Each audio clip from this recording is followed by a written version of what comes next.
Salam hörmətli müəllimlər, hər vaxtınız xeyir olsun. Mən müəllimlərin işə qəbulu və sertifikasiyası üzrə təlimçi tarix müəllimi Rəhman Polad. Mövzumuz soyuq müharibə və ondan sonraki dövrdə dövlətlərarası münasibətlərdir. Biz soyuq müharibə və ondan sonraki dövrdə dövlətlərarası münasibətlər mövzusuna keçməzdən əvvəl ümumiyyətlə istərdim ki, sizlər üçün bir açıqlama edim ki, müharibə nə deməkdir? Müharibə dövlətlər, siyasi qruplar, tayfalar və onlar arasındakı hərbi birləşmələrin, hərbi əməliyyatlar formasında gedən münaqişəsinə deyilir. Müharibə bir tərəfin digər tərəfə öz prinsiplərini zorla qəbul etdirmək anlayışıdır. Yəni, siyasətin başqa formada aparılmasıdır. Və biz tarixdə müxtəlif növ müharibələrdən eşitmişik. Hansı müharibələr? Vətəndaş müharibəsi, qəribə müharibə, soyuq müharibə və digər anlayışlar mövcuddur. Bunlardan da birisi soyuq müharibədir. Soyuq müharibə anlayışı hansı anlayışdır? Dərsin əsas mahiyyətinə və içərisində olan digər xırdalıqlara aydınlıq verməzdən əvvəlcə bu məsələni vurğulamaq istəyirəm. Soyuq müharibə dünyada ideoloji cəhətdən bir-birinə zidd iki sistemin və iki super güc dövlətin arasında və onlarla bərabər bütün dünyanı təsir edən, qlobal səviyyədə əhəmiyyət daşıyan bir münaqişədən söhbət gedir. Bu münaqişə Amerika Birləşmiş Ştatları SSR arasında, kapitalizm və kommunizm arasında gedən bir münaqişədir. Lakin münaqişə dolayısı yollarla gedib. Yəni birbaşa ABŞ-la SSR arasında hərbi konflikt, hərbi konfrontasiya, qarşıdurma baş verməyib. SSR iqtisadi gücünü artırıb, ABŞ iqtisadi gücünü artırıb. SSR hərbi sənaye kompleksini genişləndirib, ABŞ hərbi sənaye kompleksini genişləndirib. Və yaxud da ki, hər hansı bir yerdə münaqişə baş verib, tutaq ki, Ərəb-İsrail müharibəsi baş verib, Ərəb ölkələrini SSR kömək edib, İsrailə ABŞ kömək edib. Yəni, bu tərz bir rəqabət mühitindən söhbət gedir.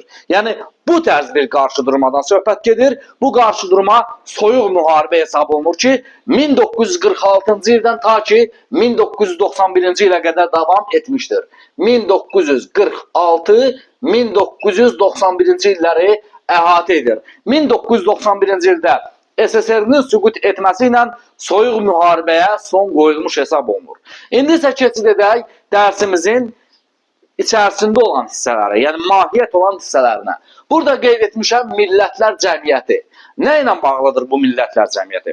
İkinci Dünya müharibəsinin baş verməsi Millətlər Cəmiyyətinin zəif olmasını və onun dövlətlərarası münasibətlərə zəif təsir etməsi ilə bağlı idi. Buna görə də sülh və təhlükəsizliyi təmin etməkdən ötəri yeni, güclü və möhkəm bir beynəlxalq təşkilata ehtiyac yaranırdı. Buna görə də hansı hadisələr baş verir? Buna görə də 1942-ci ilin yanvar ayında 26 dövlət Atlantika Xartiyasına qoşularaq Birləşmiş Millətlərin bəyannaməsini imzalayırlar və beləliklə BMT-nin yaradılmasında ilk addım atılmış oldu. Atlantika Xartiyası ilə. Daha sonra 1945-ci ilin fevral ayında Kırım konferansında BMT-nin iş qaydaları müəyyən olundu. Bu da digər addım hesab oluna bilər. Daha sonra isə 1945-ci ilin aprel və iyun aylarında Amerika Birləşmiş Ştatlarının San Fransisko şəhərində keçirilən konferansda artıq BMT yaradılmış hesab olundu. Deməli, 1945-ci ildə BMT yaradılmış oldu. Və BMT-nin baş mənzil qərargahı yerləşir New York şəhərində.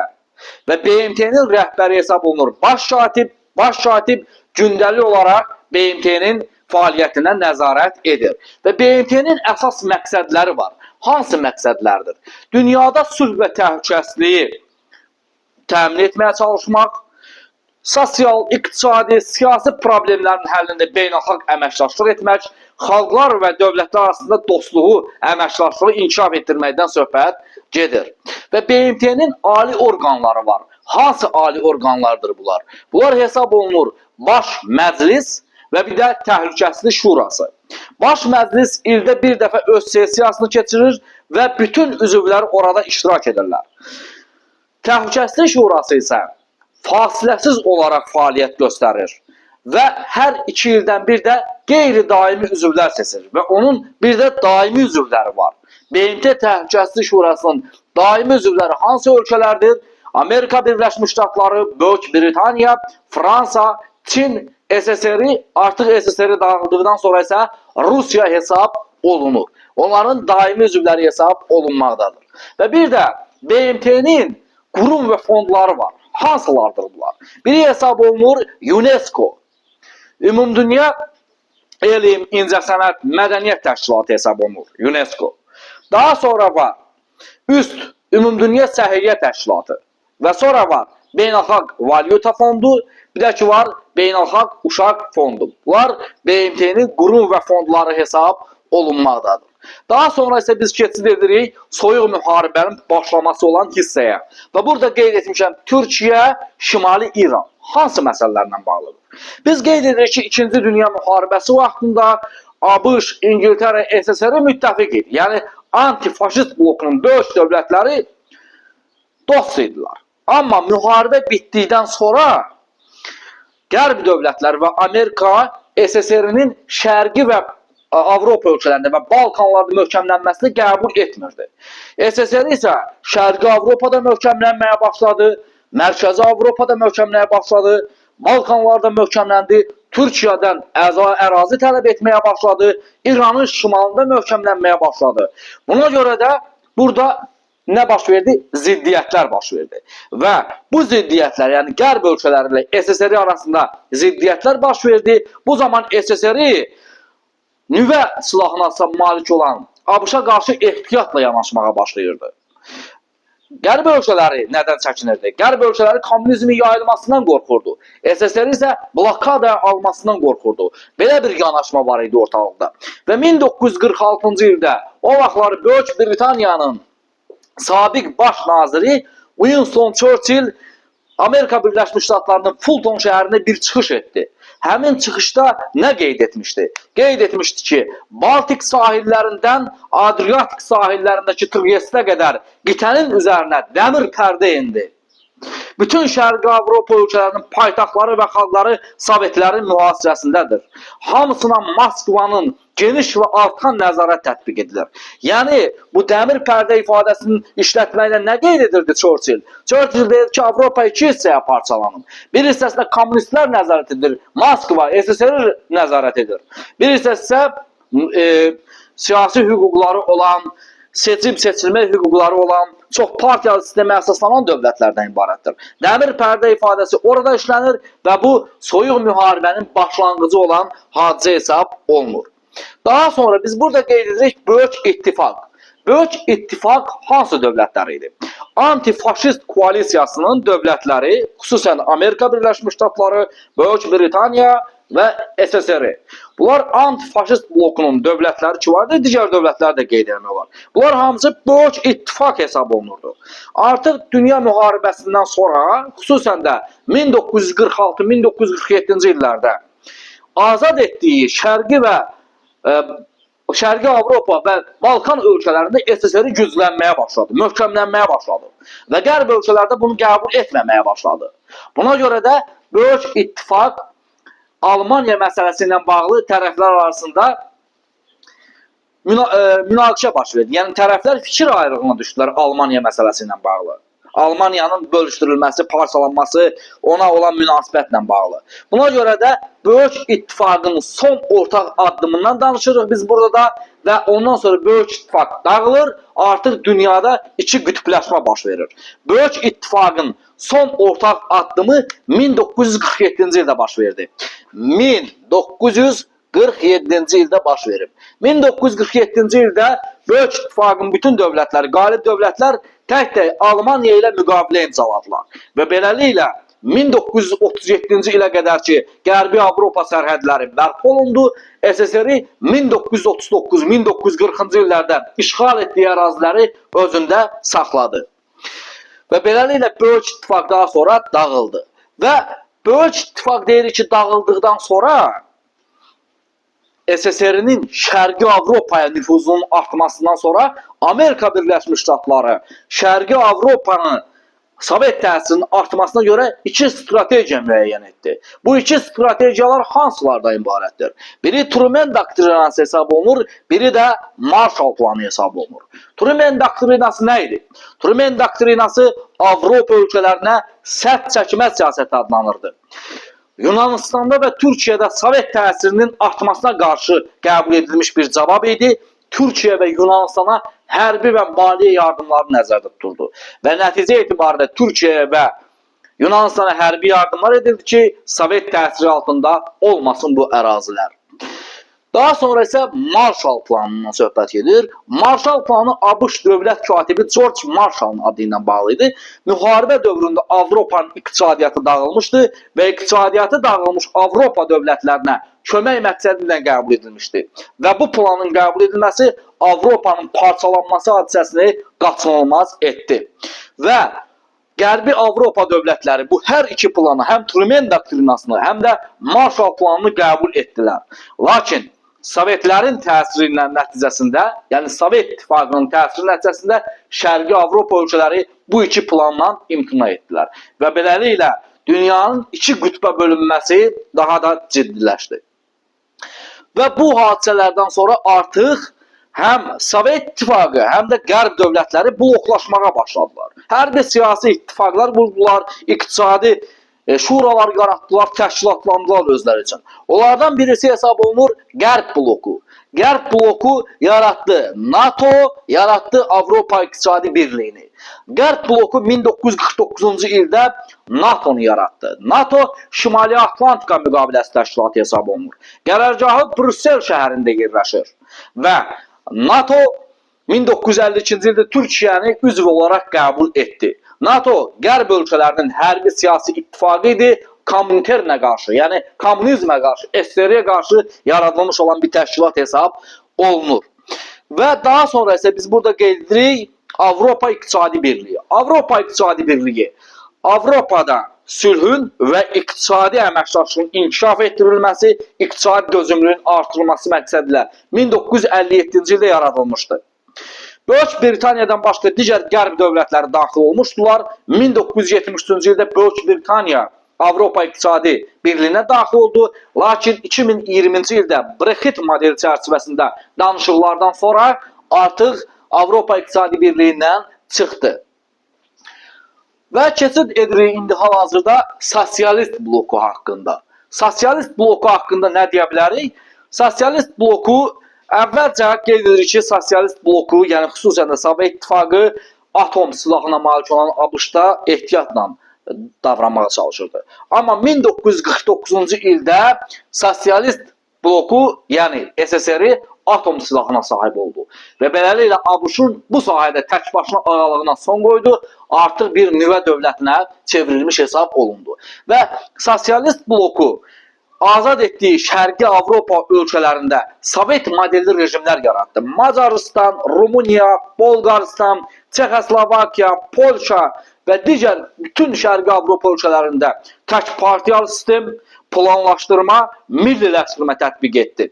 Və beləliklə Sovet modelli rejim yarattı. Və daha sonra həmin Sovet modelli rejimlərin orada möhkəmlənməsi, qalması və inkişaf etməsi üçün onlar üçün 1949-cu ildə Qarşılıqlı İqtisadi Yardım adlı şura yarattı. Qarşılıqlı İqtisadi Yardım Şurası Sovet İttifaqının digər Sovet respublikalarına və Sovetlərin təsiri altında olan dövlətlərin qarşılıqlı yardımını özündə əks etdirən bir təşkilat hesab olunur.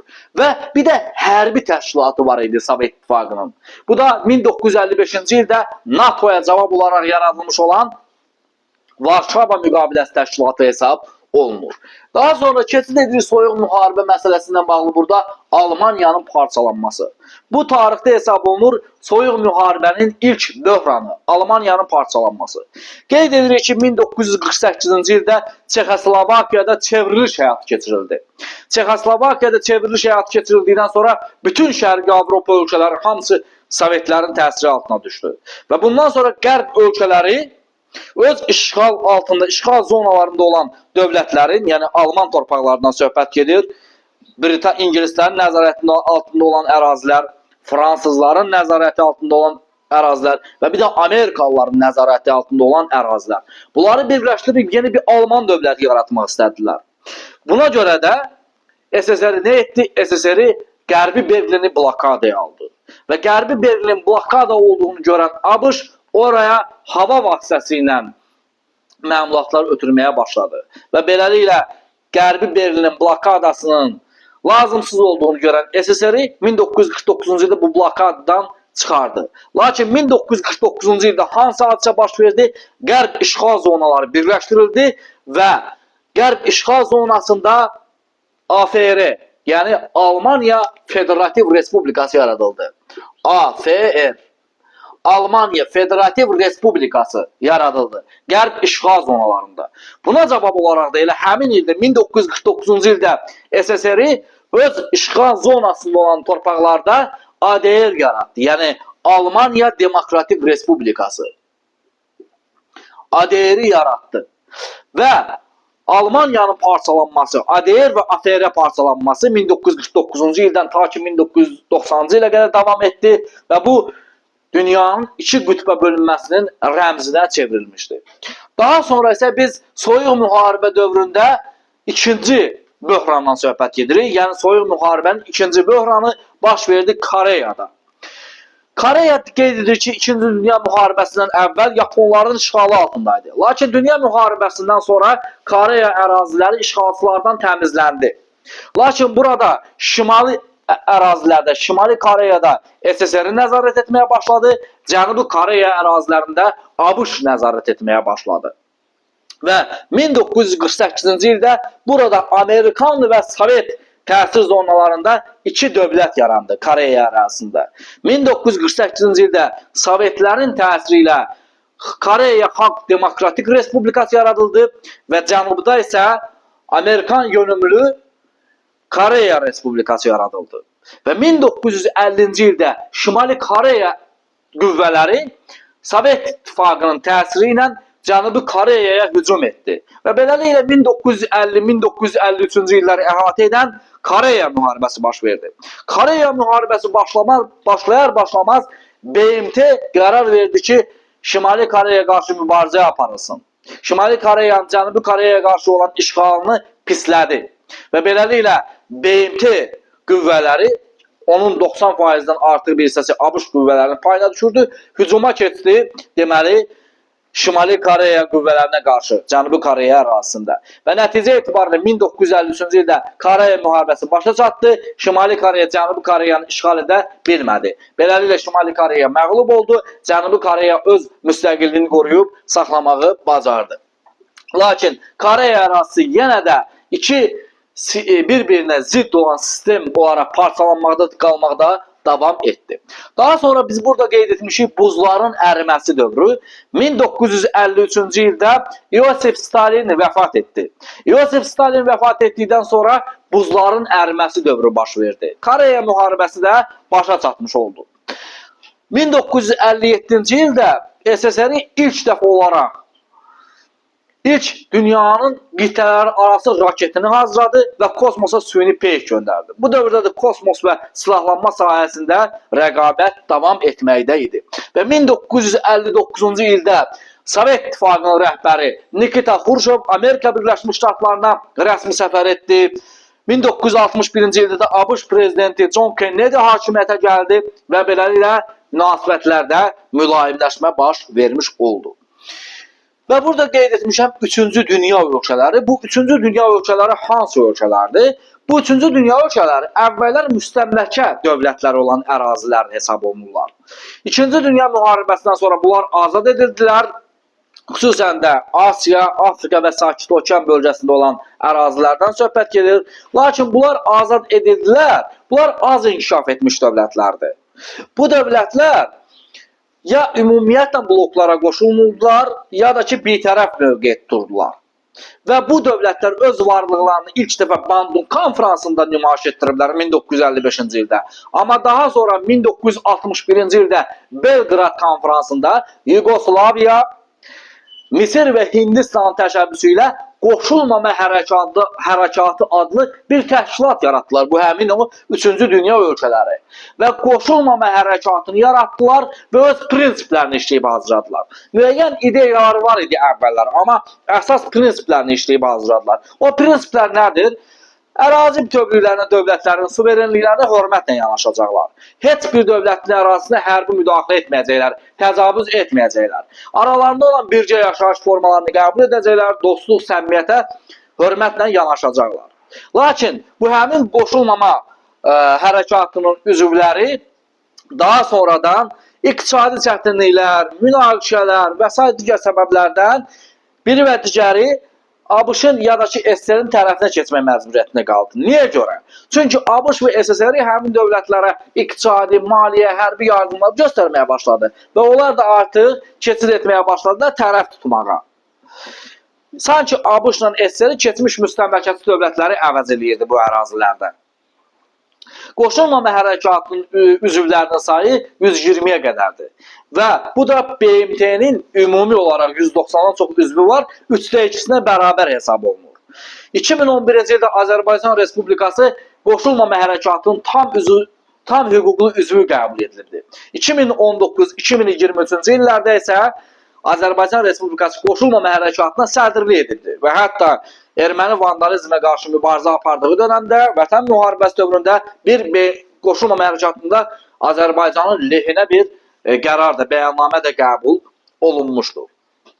Və bu da deməli 3-cü dünya ölkələrindən bağlı olan məqam hesab olunmaqdadır. Daha sonra keçirik biz burada regional münaqişələrdən söhbət edirik. Vyetnam müharibəsi, Ərəb-İsrail müharibəsi.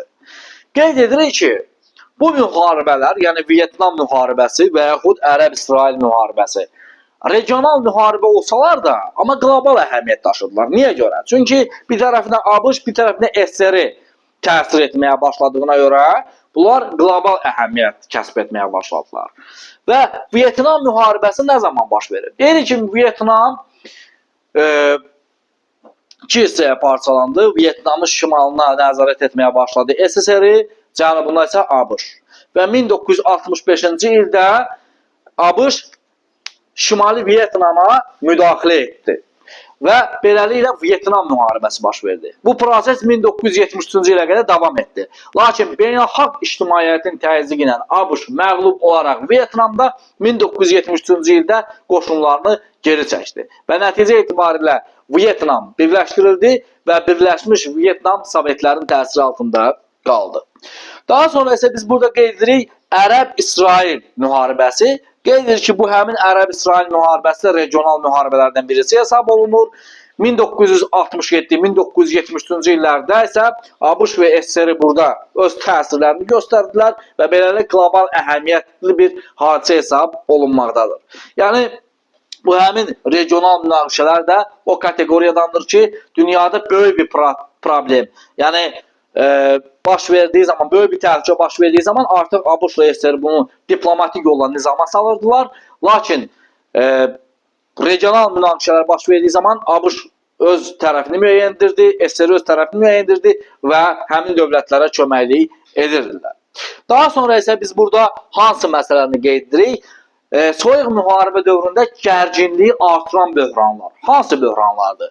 Biri Berlin böhranıdır, biri də Karib böhranıdır. Berlin böhranına bağlı hansı məqamı qeyd etmək lazımdır? Berlin böhranı ilə bağlı qeyd edirik ki, 1961-ci ildə ADR əhalisindən olan vətəndaşlar AFR ərazisinə, yəni Qərbi Almaniya ərazisinə keçirdilər. Və bu Qərbi Almaniyaya keçid etməyi həm Sovet İttifaqının, həm də ADR rəhbərliyi narahat edirdi. Ona görə də onlar Qərbi ölkələrdən müraciət etdilər ki, Qərbi Berlini ADR-ə versinlər. Bu da baş tutmadığına görə 1961-ci ildə ADR rəhbərliyi və yaxud Sovet rəhbərliyi Berlini iki hissəyə, şərq və qərb hissələrini bölən divar çəkdi. Berlin səddini inşa etdirdilər. Bu da tarixdə hesab olunur Berlin böhranı, yəni Berlin səddinin inşası. Daha sonra isə biz burada Karib böhranından bəhs edirik. Nədir Karib böhranı? Hələ qeyd edirik ki, 1959-cu ildə ABŞ yönümlü diktaturaya qarşı Fidel Castro üsyan hazırladı və nəticə etibarilə oradakı diktatorları devirdilər və Sovet yönümlü orada bir deməli idarəçilik yaradıldı. Və həmin Sovet yönümlü idarəçilik 1962-ci ildə ABŞ təhlükəsinə qarşı Sovet İttifaqı nüvə raketlərini yerləşdirdi Kubada. ABŞ-a tərəf. Və beləliklə Karib böhranı baş verdi beynəlxalq münasibətlərdə. Və Karib böhranının baş verməsi də beynəlxalq münasibətlərdə nüvə müharibəsi təhlükəsini yenidən qaldırdı. Bu zamanda ABŞ Kubanı blokadaya almışdı. Lakin tərəflər güzəştə getdilər. ABŞ Kubaya müdaxilə etməyəcəyini və blokadanı aradan qaldıracağına söz verdi. SSR də raketlərini orada geri çəkdi. Beləliklə Karib böhranı nizamlanmış hesab olundu. Daha sonra isə biz burada qeyd edirik mülayimləşmə. Nədir bu mülayimləşmə? 60-cı illərdə həm SSR həm də ABŞ çox yoruldular. Çünki bunlar o qədər sürətli silahlanmaya, iqtisadi sahədə, siyasi sahədə, hərbi sahədə təşkilatlanmaya xərclər çəkdilər ki, kosmos sahəsində, digər sahələrdə. Buna görə də yoruldular. Həm də Karib müharibəsindən sonra nüvə müharibəsi təhlükəsi baş verdiyinə görə, ona görə də bunlar nəzərə aldılar ki, artıq 60-cı illərində və bir sıra müqavilələr imzaladılar ki, atmosferdə, su altında, kosmosda nüvə sınaqdan keçirtməyəcəklər. Və yaxud da ki, kosmosda nüvə silahı yerləşdirməyəcəklər. Bununla bağlı müqavilələr imzaladılar. Daha sonra isə mülayimləşmə dövrü ilə bağlı qeyd edirik ki, strateji silahların məhdudlaşdırılmasına dair müqavilə imzaladılar 1972-ci ildə. Bu da adlanır SSM-1. Lakin mülayimləşmənin həmin o mərhələsində də Sovet İttifaqının da vəziyyəti çox acınacaqlı idi.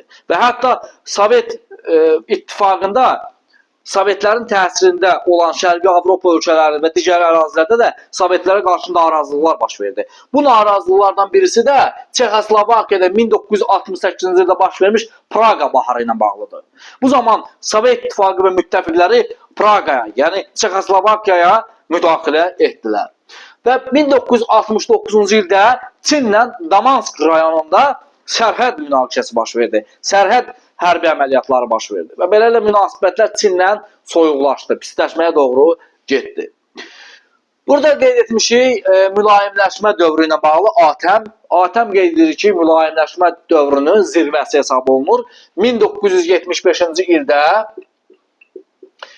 Finlandiyanın Helsinki şəhərində müqavilə imzalandı. Amerika Birləşmiş Ştatları, Kanada, SSR və digər 33 Avropa dövləti imzaladılar bu müqaviləni və beləliklə ATƏM yaradılmış oldu. Yəni ATƏM Avropada təhlükəsizlik və əməkdaşlıq müşavirəsindən söhbət gedir. Və ATƏM-in prinsiplərində nələr var idi? Bir-birlərinin sərhədlərinə, ərazi bütövlüklərinə, suverenliklərinə hörmətlə yanaşacaqlar. Başqa ərazilər əldə etmək fikirləri yoxdur. Bir-birlərinə dostluq, iqtisadi əməkdaşlıq, sülh şəraitində yaşayacaqlar və s. insan hüquqları ilə bağlı müəyyən bəyannamələr öz əksini tapmaqdadır həmin bu deməli müqavilənin tərkib hissəsində. Lakin bu mülayimləşmə çox davam etmədi. Yəni 70-ci illərin birinci yarısında başlanan mülayimləşmə artıq 70-ci illərin ikinci yarısında özünü eskalasiyaya verdi. Yəni yenidən soyuq müharibə geri döndü. Artıq 70-ci illərin ikinci yarısında bunların səbəbləri nədən ibarətdir? 70-ci illərin ikinci yarısında yenidən gərginlik artdı. Çünki SSR Avropada orta mənzilli raketlər yerləşdirməyə başladı. SSR Əfqanistana hərbi müdaxilə etdi 1979-cu ildə.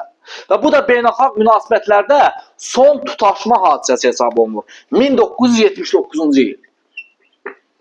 Bu zaman Amerika Birləşmiş Ştatları Əfqan döyüşçülərinə köməklik etdi. Əfqanlar işğalçılara qarşı mübarizə apardı. ABŞ və Qərb ölkələri bu işğalçı müharibəni pislədilər. Lakin SSR Əfqanistana niyə görə hücum etdi? Yəni niyə görə müdaxilə etdi? Onun səbəbini belə açıqlayır ki, güya orada Əfqanistan ərazisində ABŞ-ın siyasi məqsədlərlə yaymaqda olan İslamçılığın təbliğatı ilə bağlıdır ki, onlar Mərkəzi Asiyanın müsəlman respublikalarına keçə bilər. Amma əslində bir tərəfdən də SSR niyə görə müdaxilə etdi? Çünki SSR-də iqtisadi vəziyyət aşağı idi artıq. iqtisadi tənəzzül dövrünə qədəm qoyurdu. Buna görə də əhalinin fikrini yayındırmaq üçün Əfqanistana hərbi müdaxilə etmişdi. Lakin buna görə də ABŞ kəskin bəyanatlar verdi. SSR-yə taxıl və texnologiya ixracına embargo qoydu. 1980-ci ildə Moskvada keçirilən Olimpiya oyunlarını boykot etdi.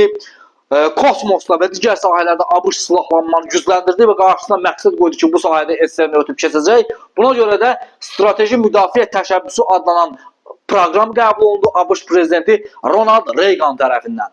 Və bu da qismən bir hissəsinin silahlarının kosmosda yerləşdirilməsi nəzərdə tutduğuna görə Ulduzlar müharibəsi proqramı hesab olunur. Bu həmin deməli olan təşəbbüs proqramı 1983-cü ildə qəbul edilmişdir.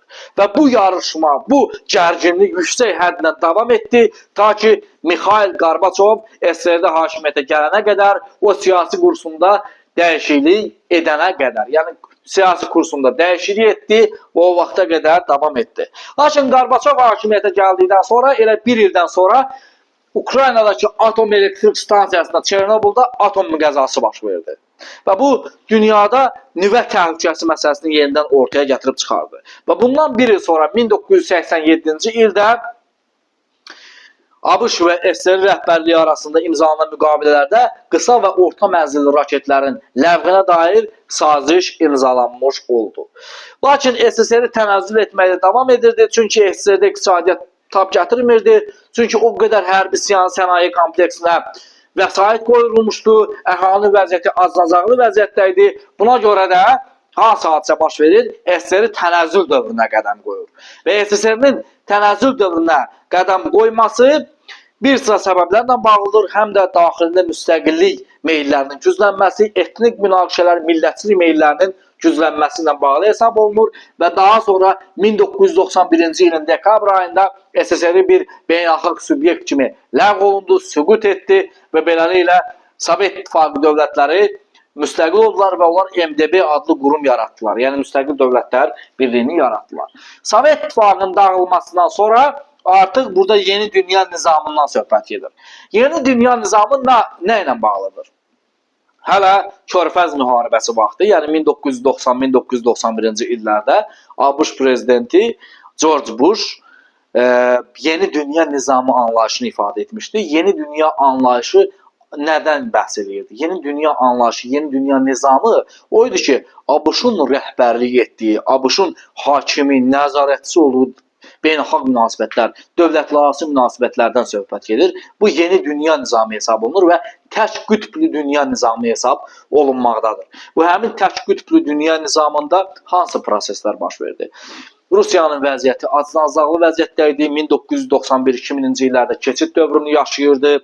Ölkədə kriminal vəziyyət pisləşmişdi, iqtisadi göstəricilər aşağı idi, hərbi sənaye kompleksinin vəziyyəti aşağı düşmüşdü, geostrateji, siyasi təsir zonalarını itirmişdi, Almanya birləşdirilmişdi. Almanyanın birləşdirilməsi, yəni 1990-cı ilin oktyabr ayında Almanya birləşdirdikdən sonra o Avropanın böyük dövlətinə çevrildi və ABŞ dünyanın bu dövrdə tək başına hakimi, nəzarətçisi funksiyasını yerinə yetirirdi. Bu yeni dünya nizamı anlayışını ifadə etməkdədir. Və eyni zamanda qeyd edirik ki, azad edilmiş Avropa haqqında bəyannamə imzalandı, xartiya imzalandı. Bu Paris xartiyası hesab olunur 1990-cı ilin deməli noyabr ayında. Bir də bir məsələ barədə qeyd edim. Burada SSR-nin süqutu ilə, tənəzzülü ilə bağlı olan məsələlərdə 1989-cu ildə hansı proseslər baş vermişdi? 1989-cu ildə SSR ilk müdafiə xəttini itirmişdi. Yəni Polşada və Macaristanda azad seçkilər keçirilmişdi. Rumuniyada, Çexoslovakiyada, Bolqaristanda Sovet modelli diktaturalar devrilmişdi və beləliklə Sovet modelindən son qoyulmuşdu. Almanya birləşdirilmişdi 1990-cı ilin oktyabr ayında və Almaniyada, Avropada baş verən dinc inqilablara qarşı SSR müqavimət göstərə bilməmişdi. Bu həmin məsələlərdə öz əksini tapmaqda idi. Daha sonra isə biz burada qeyd edirik 11 sentyabr hadisələri. Nədir bu 11 sentyabr hadisələri? 2001-ci ildə 11 sentyabrda Amerika Birləşmiş Ştatlarının New York və Washington şəhərlərində terror aktları həyata keçirildi.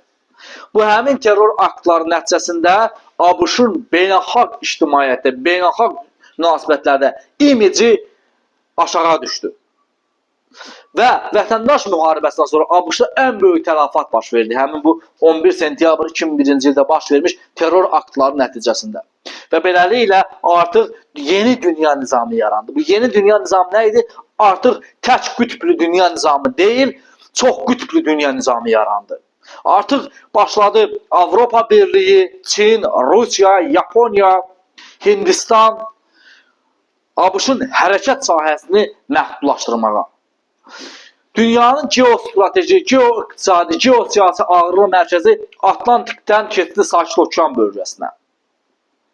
Dəyişən dünya nizamının yeni regional gücləri meydana çıxdı. İran, Türkiyə, Braziliya, İndoneziya və beləliklə çox qütblü dünya nizamı formalaşmağa başladı. Və bu çox qütblü dünya nizamının formalaşdırılması zamanı artıq ABŞ-a qarşı iki əsas rəqabət mövzusunda iki əsas bölgə dayanırdı. Biri Avropa Birliyi, bir də Sakit Okean hövzəsi hesab olunmaqdaydı. Və daha sonra biz bu çox qütblü dünya nizamından sonra qloballaşmadan qeyd edirik. Qloballaşma nədir? Qloballaşma artıq müasir dövrdür. Dünyanın hər hansısa bir yerində bir hadisə baş verəndə ondan xəbərdar olunur. Niyə görə? Çünki elmi texnoloji inkişaf genişlənib, iqtisadi resurslar artıb. Buna görə dünyanın hər hansısa bir yerində bir hadisə baş verəndə, bir proses baş verəndə o digər dövlətlərə və beynəlxalq ictimaiyyətə təsir imkanı yaradır. Məsələn, tutaq ki, hər hansı bir yerdə terror hadisəsi baş verir və biz bu mətbuat vasitəsilə bunu izləyirik və s.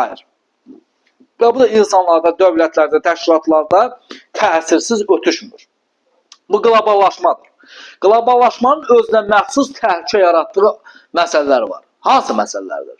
Bu regional müharibələr, etnik münaqişələr hesab olunur, bir də beynəlxalq terrorizm hesab olunur. Beynəlxalq terrorizmə qarşı mübarizə aparılsa da, amma çox təsirli olsun ki, bəzi dövlətlər öz siyasi iqtisadi maraqlarına görə bəzən beynəlxalq terror təşkilatlarını, bəzi terror təşkilatlarını maliyyələşdirirlər.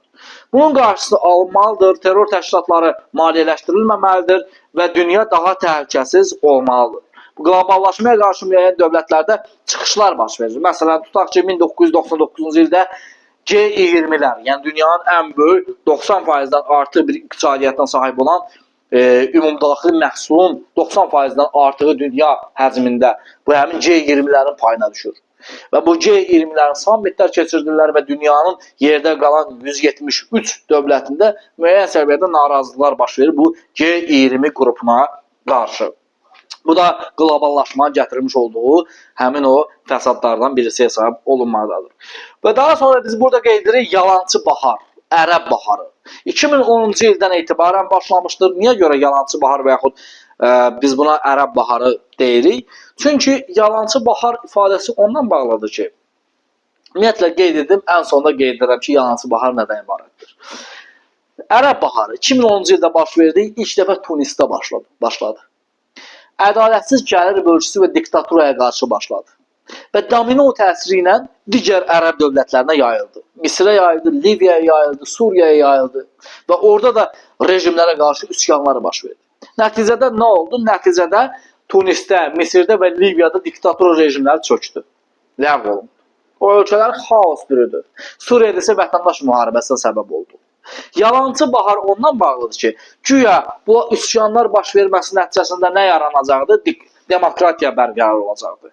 Güya demokratik bir rejim yaradılacaqdı, hakimiyyət bölgüsü olacaqdı, insan hüquqları ən yüksək səviyyədə qorunacaqdı. Amma yalancı bahar niyə görə oldu? Düzdür, orada diktatorlar devrilsə də və s. həmin ölkələr xaos bürüdü, anarxiya bürüdü, vətəndaş müharibələri, qalmaqallar bürüdü. Ona görə də biz buna Ərəb baharına yalancı bahar qeyd edirik. Və qeyd olunub ki, mənbələrdə də ümumiyyətlə Ərəb baharının baş vermə səbəbləri, yəni Ərəb xalqlarının daxilində olan bu ədalət hissi ilə bağlıdır. Yəni İslam qaynaqlarından da görürük ki, ərəblər daim ədalətsizliyə qarşı mübarizə aparıblar. Yəni onlar məsələn görürlər ki, xarici komprador burjuaziya ağalıq edir. Məsələn, xarici dövlətlər keçmiş müstəmləkəçi dövlətləri əvəz etməyə çalışır və yaxud bütün iqtisadi resurslar, bütün nailiyyətlər hamısı bir qrup şəxsin əlində cəmləşir. Buna qarşı da böyük işsiz kütlə var, pulsuz kütlə var, ac yalavac kütlə var və onlar mübarizə apardılar. Amma bu mübarizə demokratiya ilə nəticələnmədi. Bu mübarizə xaosla, anarxiya ilə nəticələndi.